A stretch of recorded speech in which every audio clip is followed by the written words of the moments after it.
मनोज का ट्रांसफर महाराष्ट्र के कोकण जिले में हो गया था। आज वो लोग अपने पुराने घर से वहां पर अपना सामान लेकर जा रहे थे। ट्रक में सामान लोड होते होते शाम के 4 बज गए थे। ट्रक ड्राइवर का चेहरा मनोज को कुछ उतरा उतरा लग रहा था, इसलिए वो ट्रक ड्राइवर के पास गया। अरे क्या हुआ भैया, तुम्हारा चेहरा क्यों इस तरह से उतरा हुआ है? अरे हम लोग शिफ्ट हो रहे हैं, थोड़ा खुश हो जाओ।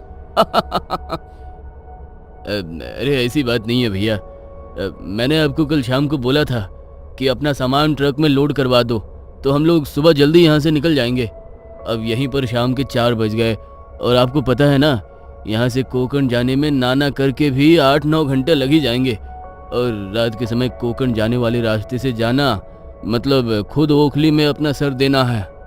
क्यों भाई, रात को क्या वहाँ पर डाकू लुटेरे घूमते हैं? अरे डाकू लुटेरे नहीं साहब, छलावा घूमता है, छलावा। कितनी बार सुना है हमने कि रात को कभी कोई ट्रक वाला, कभी कोई गाड़ी वाला उस छलावे की चपेट में आ गया, और एक बार जो उसकी चपेट में आ जाता है उसे फिर वो अपने साथ ही लेकर जाता है। मैं तो बोलता हूँ आज रहने देते हैं, कल सुबह यहाँ से निकल जाएंगे। अरे नहीं नहीं, हम अपना एक और दिन खराब नहीं करने वाले। और क्या ये सब छलावा और भूत, सब फालतू की बातें हैं। अन्नू जल्दी से बैठो, चलते हैं फिर।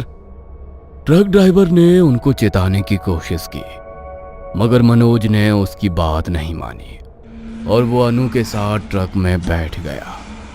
ट्रक में ड्राइवर के साथ उसका एक हेल्पर भी बैठा था। उन्हें वहां से निकले हुए लगभग 3 घंटे हो गए थे और बाहर अब हल्का हल्का अंधेरा भी होने लगा था, जिसे देखकर ड्राइवर के साथ साथ अब उसके हेल्पर के चेहरे पर भी घबराहट झलक रही थी। मालिक, अंधेरा सा होने लगा है, हम रास्ते में कहीं रुकेंगे ना? मतलब हम सीधा कोकण तो नहीं जाएंगे ना? क्यों? जब हम कोकण के लिए निकले हैं तो वहीं पर जाकर रुकेंगे ना। अरे नहीं नहीं, क्यों आफत मोल लेनी है? आपको पता नहीं क्या, रात को उस रास्ते पर छलावा भटकता है।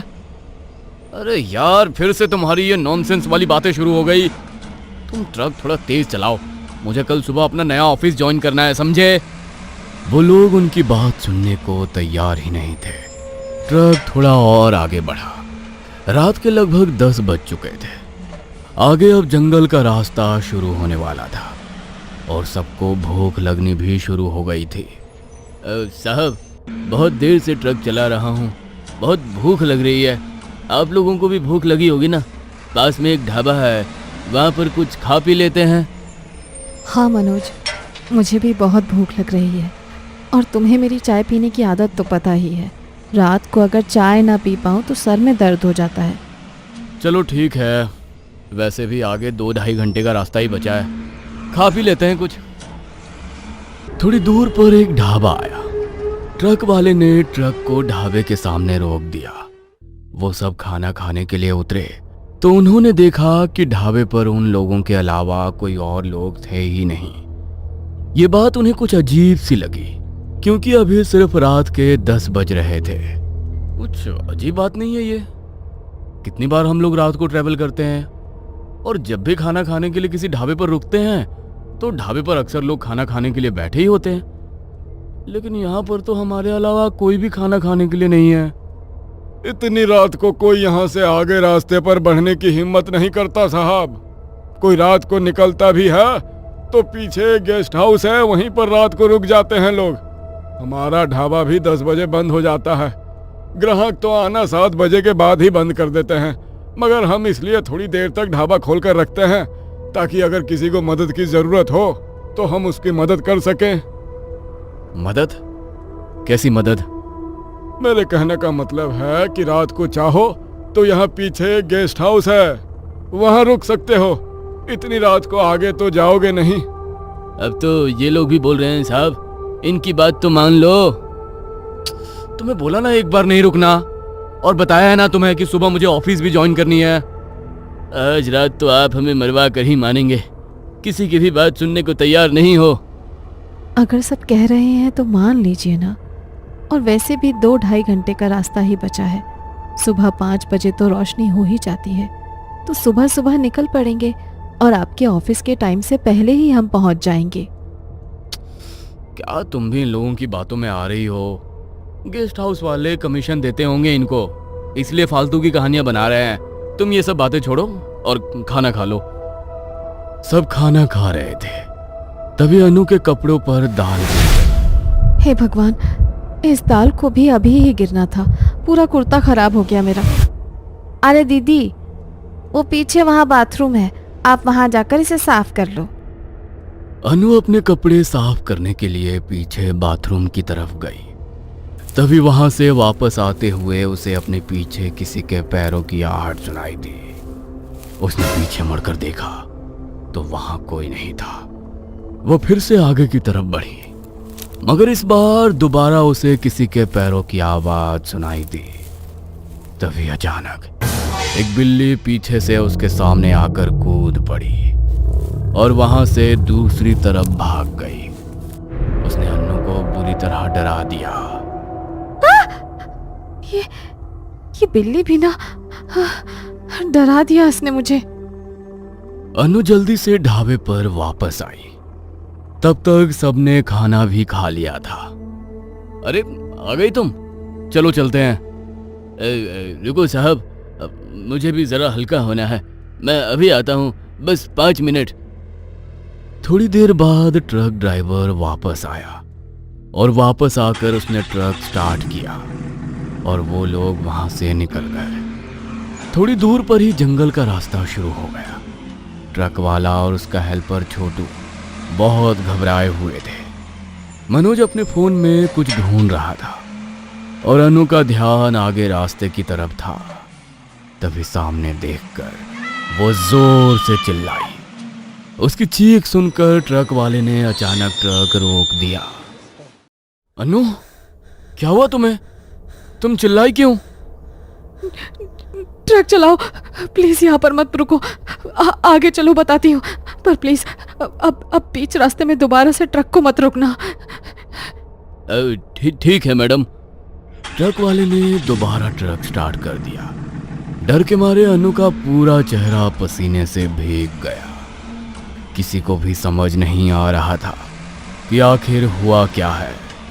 अब तो बताओ अनु, क्या हुआ था? क्यों चिल्लाई थी तुम? वो मैं सामने रास्ते की तरफ देख रही थी।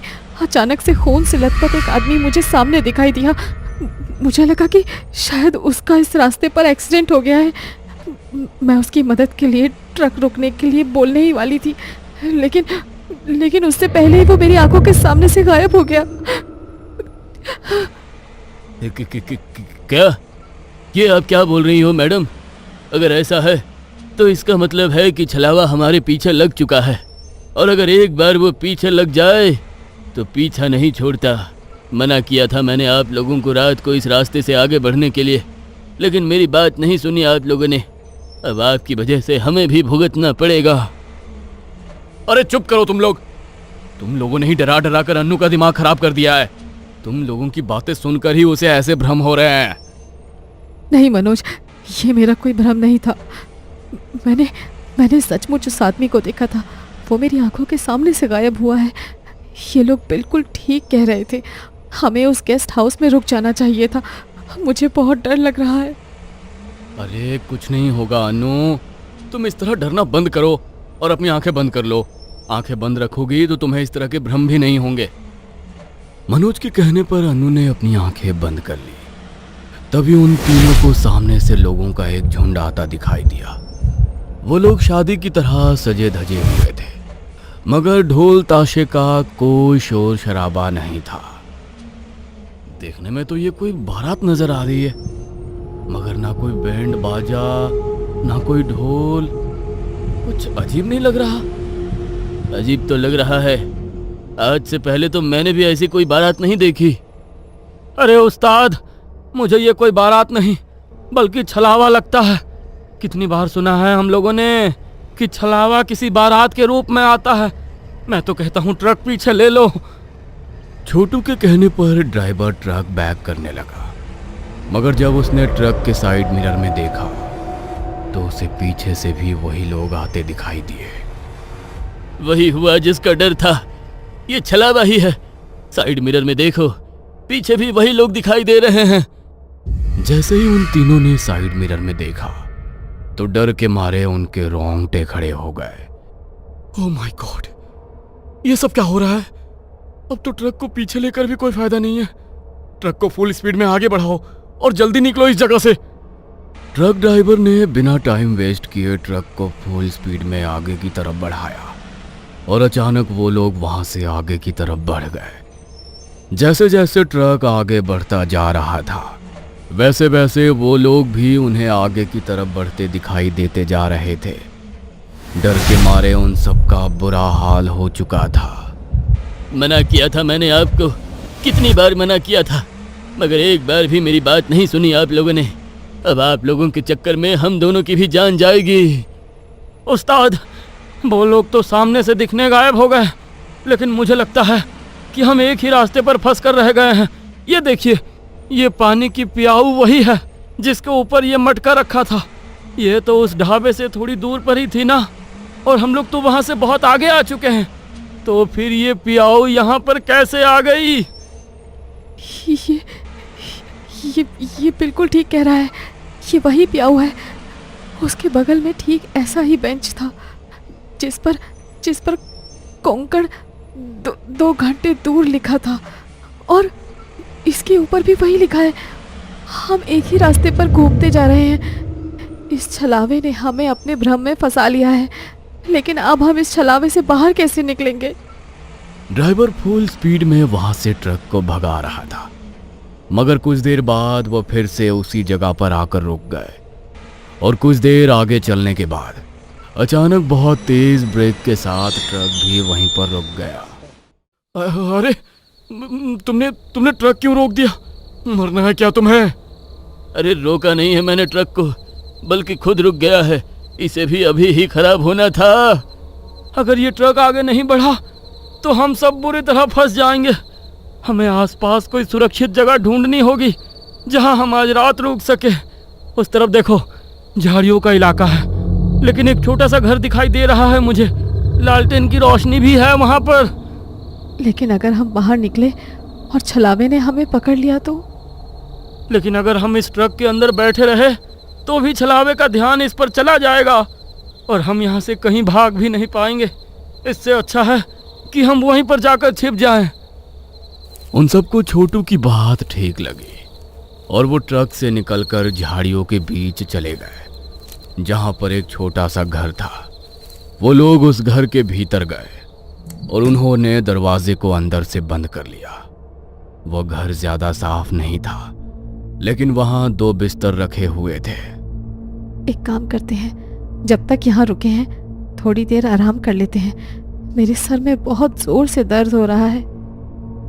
अनु मनोज के साथ एक बिस्तर पर लेट गई और ट्रक ड्राइवर के साथ छोटू दूसरे बिस्तर पर लेट गया, और कब उनकी आंख लग गई किसी को पता नहीं चला।